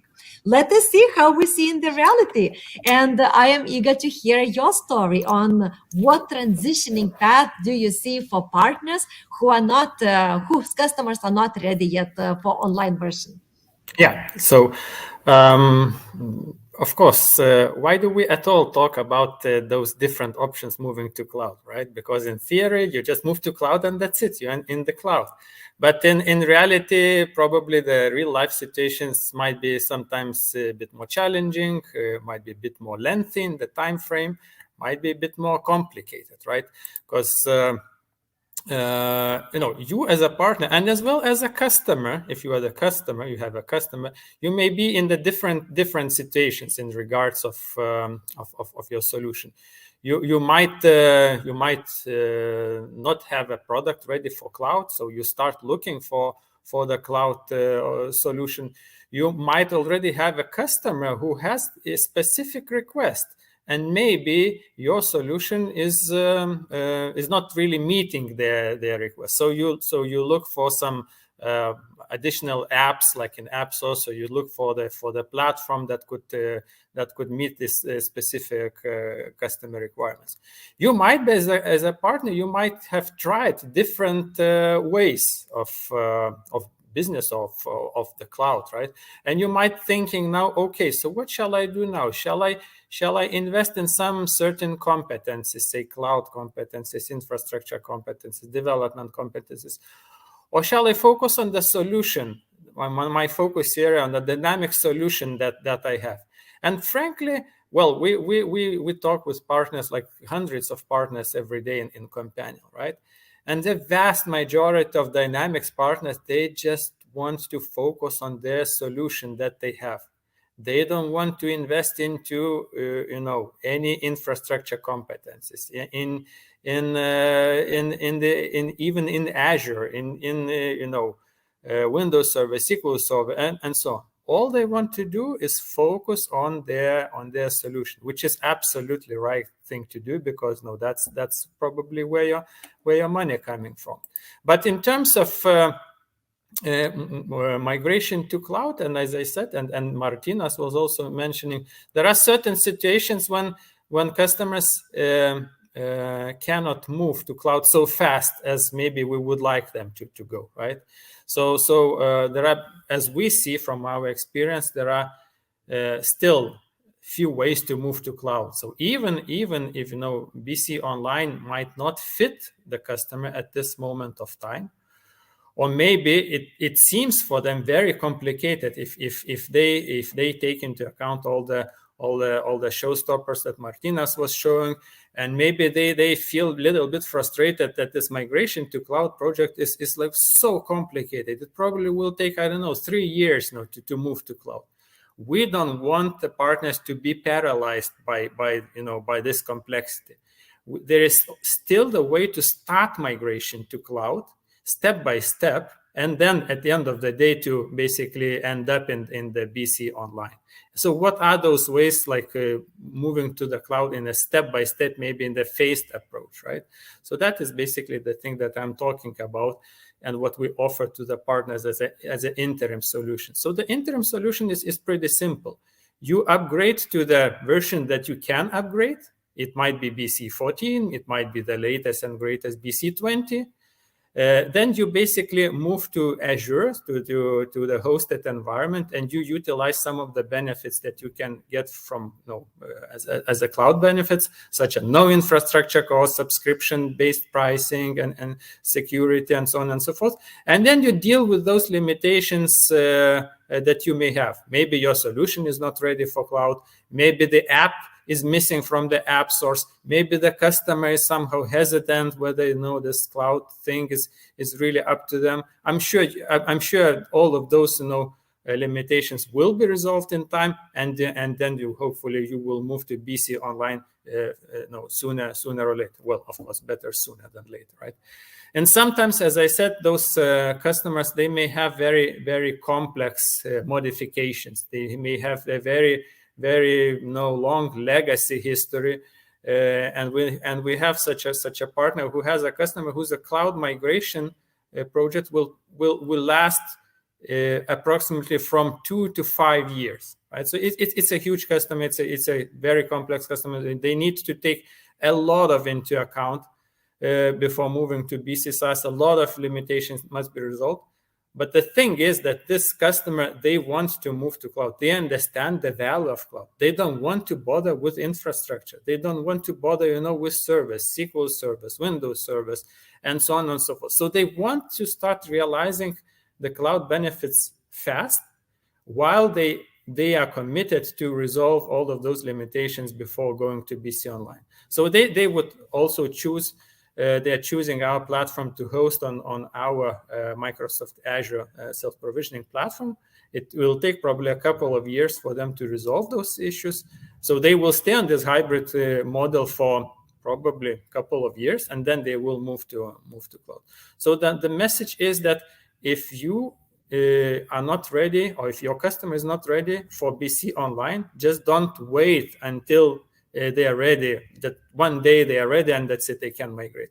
You can move to cloud. You can, as Mirat was saying, you can start basically practicing with a customer the subscription-based model. You can already start receiving the recurring revenue, and the customer can get rid of their hardware if they have this hardware release cycle coming in. Start utilizing cloud benefits, and then move to BC Online in a phased approach.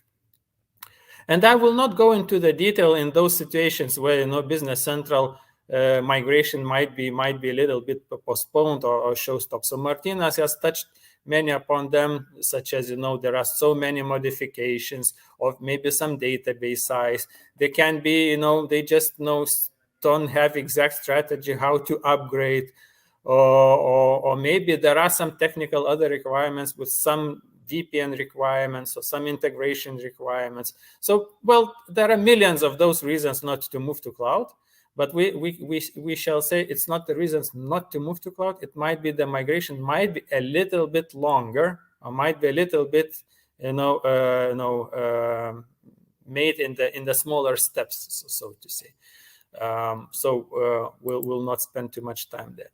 So in the nutshell, what we offer as this interim solution is having the on-premise version hosted on Azure platform. So then you can basically utilize the benefits of both worlds, of on-premise and of the cloud world, right? So the customer would stay for a while on their on-premise version, which will be hosted in cloud. So they will utilize the cloud benefits. They will prepare for the migration to BC Online, and they would get the support from the partner who is understanding both BC and basically cloud world. So in that sense, we must say that we, Companial, we are in this business for the past 8 years, right? So we help those customers to migrate to cloud in this hybrid approach. We already have more than 20,000 customer users on our platform, which is basically built for you as a partner to deploy and manage on-premise customer installations on Azure, while preparing to move to BC Online. So that is our platform, which we basically invite partners to look into if that's the situation where are you in. Right? If you face basically the pushback from the customer to move to cloud, try thinking of, let's say, this different approach, and it will help you to move this customer to the cloud anyway. All right, so what the value we see for the partners using our platform? So first of all, efficiency, right? We don't want, and neither Microsoft wants, Dynamics partners to focus on unnecessary competences such as infrastructure and so on. So we want partners to be efficient in the things that they do, their own vertical solutions. We want this platform to be simple for partners, and it is simple. We, as a Companion, we are experts in Dynamics. We're experts on Azure, so we provide this support for you from both sides. Again, you may receive a support from just pure infrastructure partner, but they will probably very rarely understand what it means to have Dynamics on Azure, and there are some specifics in there.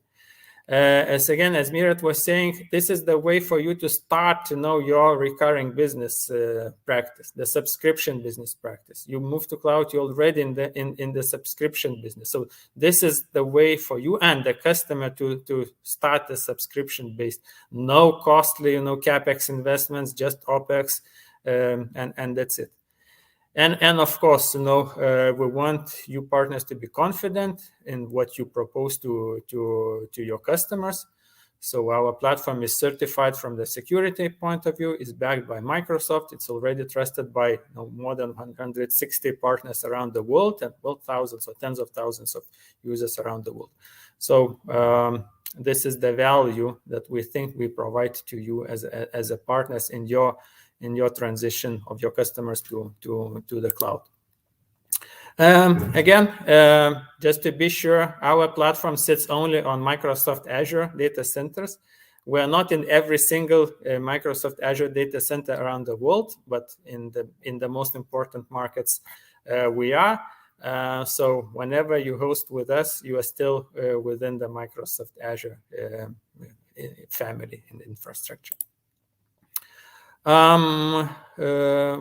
The main things that we provide in this platform, and again, why it is important for the customers who have a little bit older versions, they might, as I said, they might be a little bit slower migrating to the newest BC20, but that doesn't mean that they cannot utilize in cloud benefits. So we support from NAV 2015. So if the customer is on that version or later, they can start using cloud benefits on our platform, and then of course migrate using the upgrade, analyze, and all the services that Martinas was presenting to the latest BC20. The SLA of our platform is 99.9. We are security ISO 27001 certified. We tend to have a very simple pricing model, and what is the most proud we are is the support that we provide to our partners. We are Dynamics and BC experts, we're Azure experts, and the support that we provide is always very, very valid by our current partners. Of course, in cloud, we provide a free trial for 1 month. I guess Inga will talk about that a little bit later at the end of the presentation. So since there is not enough time today to dig into the deep specifics of this offering, we of course ask you to contact us to try the platform for free for a month, and we hope that will help to transition your customers to BC Online, sooner or later. Of course, better sooner. Yes. The last thing I want to stress always, and we always stress when talking about the cloud, the security is always the number one topic when talking about the cloud. So definitely no customer will move to cloud if they are not fully sure that their data is secured. And this security can be basically ensured looking from a couple of perspectives, right? So first of all, the data centers need to be built in a secure way, managed in the secure way. And I'm sure there is no doubt that Microsoft Azure data centers, they have all the security certificates in the world. You can go into the virtual tour of those Microsoft Azure data centers. It's a world class, no doubt about that. So from the data center, physical and organizational security, there is no doubt about that. But the service providers such as us should also have their own certificates of the security. So our platform is certified by ISO 27001. So we keep the highest standard and all the policies to safeguard your customer data. So there should not be any doubt about that. Yes. So with that, I think. So thank you. Thank you, Rimvidas. I just only want to comment on the piece of support. So from what partners share, it's really, they are amazed by the support they are getting from cloud team. They are surprised that they don't have to pay any extra, that they only pay the hosting price, which is a hint for you, Central Eastern Europe partners. We have quite many partners deploying their customers on Azure and coming from Central Eastern Europe, which means that price is really affordable for our region. I will talk more on how can you request the free trial, but also in any doubts or in concerns, or if you would like to learn more, contact myself and I will walk you through the process, as well as introduce to our cloud team and get the consultancy needed. And with this, we're really going to the last stage of the session on, so what's next? I am ready. The Business Central online version has been released. So what do I do next? So from sales perspective, well, I am a salesperson. I've been in sales for more than 20 years. And what I know deep down from my experience and also from theoretical experience, that it's very good once you have the possibility to present your customer with more than one option. So now with Business Central Online, this is the chance for you to come and present him with two alternative options, at least, which are both cloud options. And this is already a good news for you. So make sure that you have these options available so that the customer is choosing from your suggested proposals rather than yours and competitors' proposal, because we as a humans need something to evaluate on. Have in mind this and come to the customer with alternative proposals for them to move to cloud. Then once you do the communication, because you will need to encourage your customers to try out, you will need to inform your customers about the new solution on the market. When you do your communication, always target the emotion. And the emotion, the best status or stages from how you should target is start from curiosity, then aim for greed, and then end with fear. Fear, the left out piece, is probably the highest emotion that we have. Also, educate your customers on why it is important for them to go to cloud, why it is important for them to go to Business Central Online, how the world has changed, how can they improve their working environment as now everybody's working remotely from home. Teach them about security.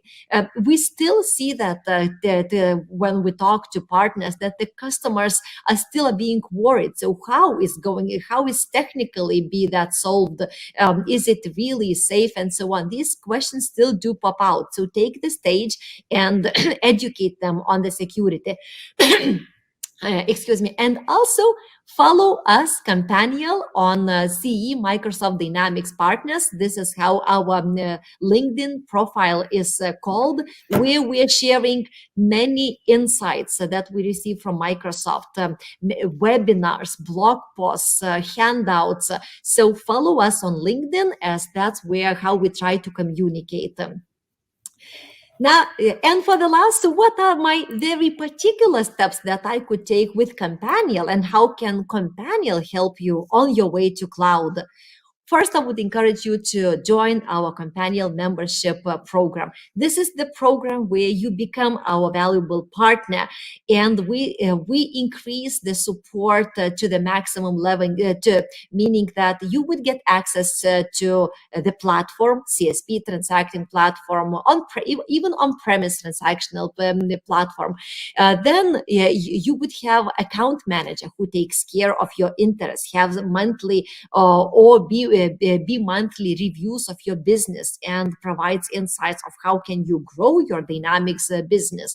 Yeah, you would get access to Companion Academy, a free source of lots of trainings that you can provide to your team.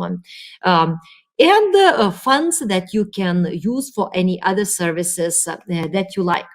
As the second step, even if you are not a member yet, you can utilize the free tools that we have for you as a partner.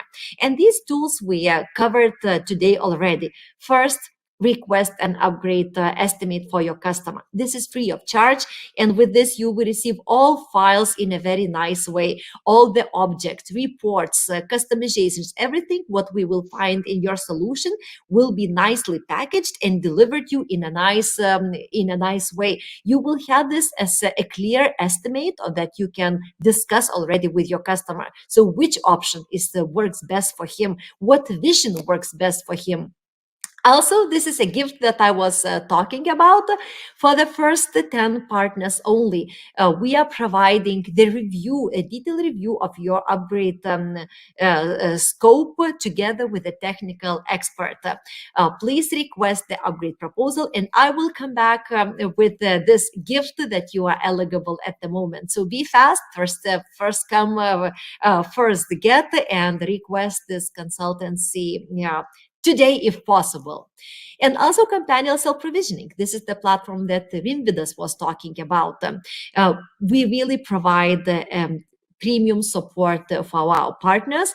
Request a trial, and I will make sure that you have a technical expert to help you set up this trial, and also to utilize that, who makes sure that you utilize the benefits of the platform, that you understand what you look for and how you get, and how your customers can benefit from this. Last step, educate your team on Business Central. We at Companion, this is not the major part of business that we do at Companion, but once in a while, especially connected with some huge events happening on the market, we have open classes that we fill with partners who want to strengthen the team. At the moment, from the Business Central side, I had these 3 classes booked. So this is Business Central Development Introduction, a 5-day training happening in May. Then we have Installation and Configuration Training, again happening in May. This is a 2-day training, and Building Extensions. If this is the case, and if you need your team to train on how to understand Business Central, how to implement it, how to develop extensions, this is the opportunity that you should be taking on. We always try to accommodate partners' need, and for partners who register more people, I always suggest better conditions. Let's say the standard condition is that if you register 2 people, the third one can already participate for free. So please utilize, contact us, and we will make sure that you get the seat reserved. And so lastly, why us? So why is Companion doing the job? We are Dynamics fanatics. We talk Dynamics language. We have experience, we have people, we have the knowledge, and we are ready to help you on your Dynamics and on your cloud way. Contact us by ce@companion.com, and of course, join our event. We are so much looking forward for this, for you to be there at Vilnius. This is the first live event that we are planning for our partners. Check out our website and register for the event.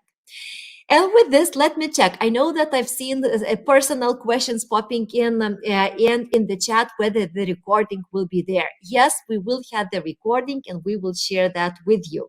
And with this, I would invite our panelists to say one last key message for our audience today. So what is it that you would like to wish your audience for? Mirat, I will start with you. So what would you like to wish partners with? Can I actually tell a story? Of course. Okay. So, guys, one thing that I don't like in my pitches, and one thing that I don't like in most of the Microsoft Teams pitches, is that we mention the word cloud so much, as if the cloud is the solution. The cloud is a way to serve a solution. Okay. So let me tell you a story. I inherited a small weekend house that had complete electricity grid and cables and everything inside the house, but it was not connected to the grid. So when I was going there, I had a generator, so I had to remember to buy fuel, to buy oil, to have the generator serviced. Then in the middle of the night it would run out of fuel, so I would have to go out and put more fuel in, and then make it run again. And sometimes this isn't really what I want. I wasn't really successful and so on. All right. So a couple of years later, I finally managed to connect the house to the grid. Now I don't have to worry about my generator, about my oil, about my fuel, about anything basically, or about thieves coming in while I'm not there and stealing my generator, which also happened twice. Okay, so that's the analogy of cloud. I don't care, guys. You see, I don't care where this electricity is coming from, as long as it provides me a service. That's the same with cloud. Don't sell cloud for the sake of cloud. Sell cloud for the sake of benefits for you and your customers. That's how I would like to finish this. Thank you, Mirat. Great story. Martin, do you have a story, or would you like to say a wish for partners, a key takeaway? I want to say a wish to the partners. So the wish is that I believe that I wish you that your business will run, and I believe that the cloud is the way how to run the business. Thank you. Martínez. Yeah, so I can add to Martin as well. So seeing all the types of presentations from Microsoft and other people, how the business is growing and how the cloud is expanding. So I wish all the partners to take as big part of it as possible. Thank you. Rimvydas. Well, I would wish our partners to stay focused on what they do best. Right? If your focus area is the solution that you provide, some vertical solution, just focus there and leave the rest for other guys. Probably my wish is very much connected with what Rimvydas is saying. I would like to wish trust. Trust the data that Mirat was sharing, that it will come. If it has gone to Western countries, it will come to Central Eastern Europe as well. It will be there. And then trust that in the end, everything will be okay. As it say, if it's not okay, it's not the end. We will be there. We will be there together. And let's hope that we are greater when we work together. Thank you all panelists for joining. Thank you for all partners joining the session. We will share the recording and we will help you build that business together. Bye-bye.